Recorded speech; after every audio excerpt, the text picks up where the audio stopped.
It's David Hoffman, documentary filmmaker, bird by my side, about to share with you some wonderful clips from 1970, a long time ago, 50 years ago. 50 years ago, PBS had this program, The American Dream Machine.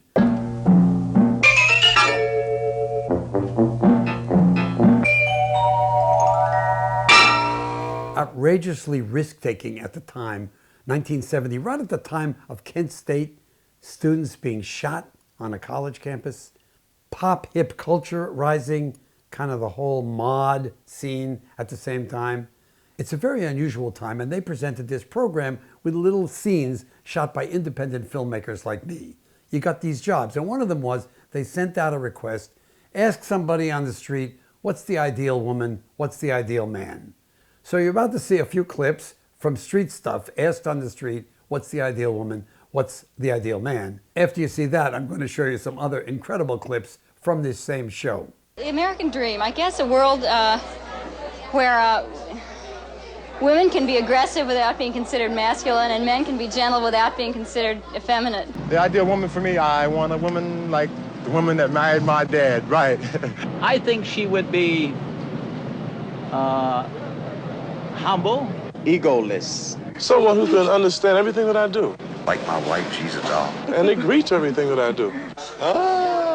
And who will love everything that I do. I think she'd be very loving. Attractive. Sexy. Short. Tall. Fat. And skinny. With a whole lot of hair. Perfect woman. The ideal woman, I don't think she's there. Nor the ideal man. I mean, it goes both ways, you know. My ideal man would be the one that best corresponded to my characteristics. Intellectual, liberated, sexy. Tall, dark hair, blue eyes. He can be blonde or dark, but he's real considerate to women. I don't think there is a perfect man. My perfect woman would look like she'd be 24, 36.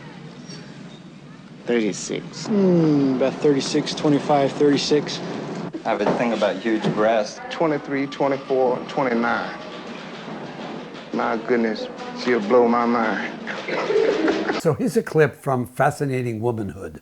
This group, millions of people have taken the course to teach women how to be good wives so that they could hold their husband, so that they could keep him from having a not monogamous relationship. Keep him kind of his nose to the grindstone. And in this scene, you're going to see hands used in a really unusual way, at least I think so. Hang in there, I'll show you one more clip from American Dream Machine, 1970. The manner of the man is strong and heavy. The manner of a woman is gentle and light.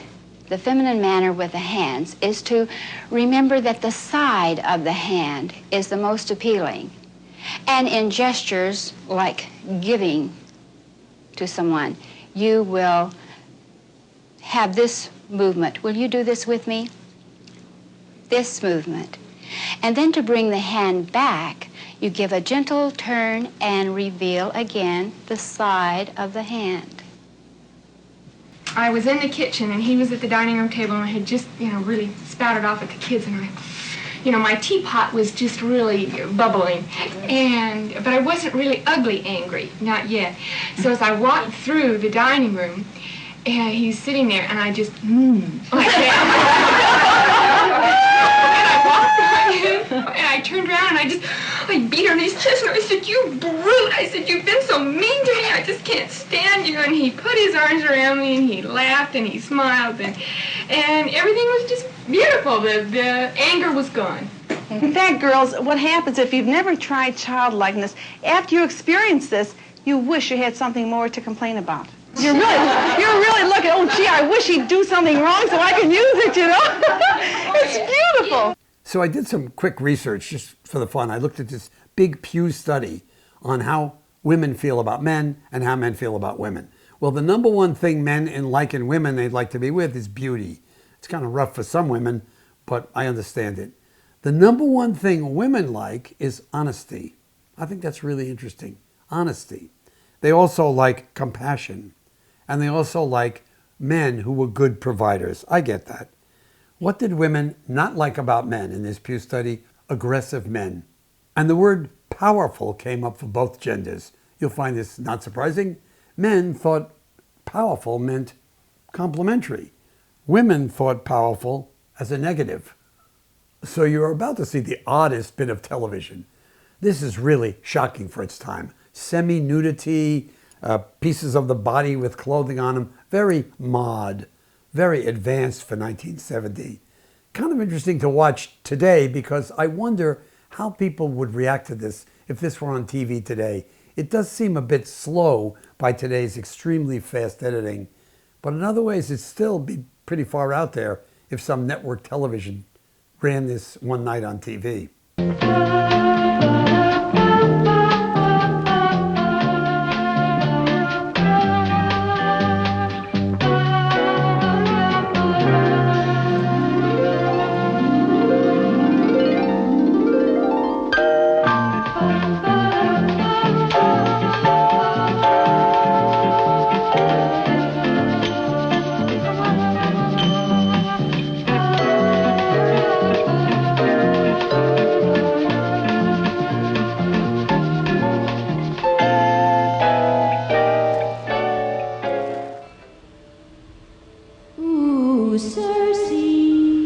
Circe, the Circe of legend, goddess, witch.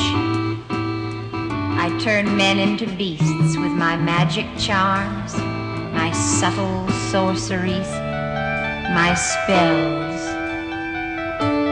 my spells.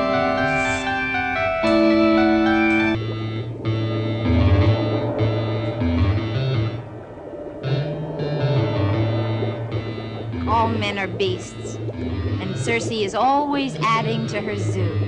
Oh, that is terrific. That's so good. Oh, that's hot. But it's good. Oh, that's good. Good.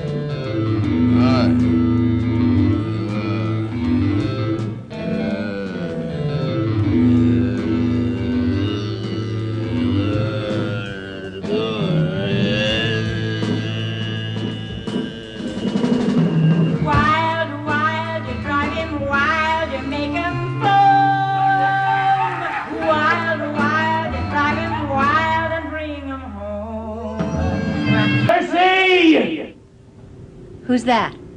Name? Ulysses. Home, Ithaca. Occupation, hombre. Hobbies, travel. Last book read? Homer. Scotch. Doers. Anything goes with nectar rose.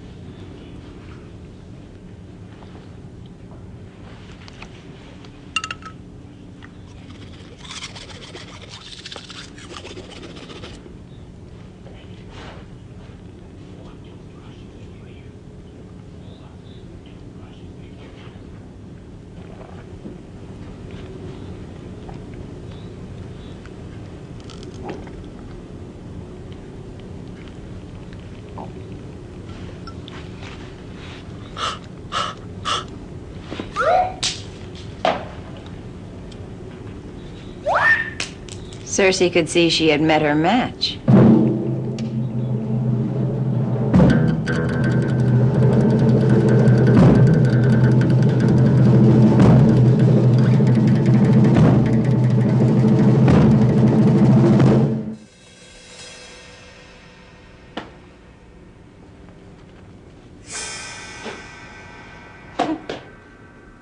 The big holdup. Final net. Lather up a storm, Old Spice. Imprévu, because it never ends. How do you like your leather? Are you ready for Avon? Protection that doesn't mess around. Layman, one more pleasure you can give him. Budweiser, the king of beers. Frost and tip, any way you want to do it. Pub. Below the belt.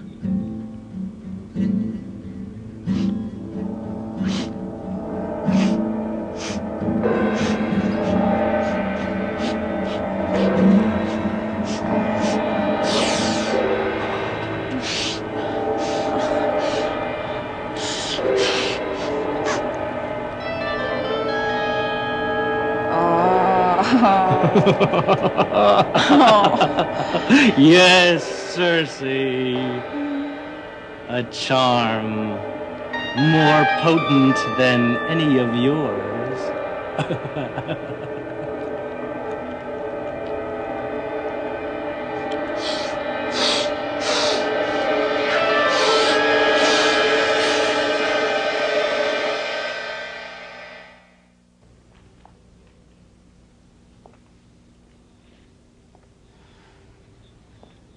What becomes a legend most?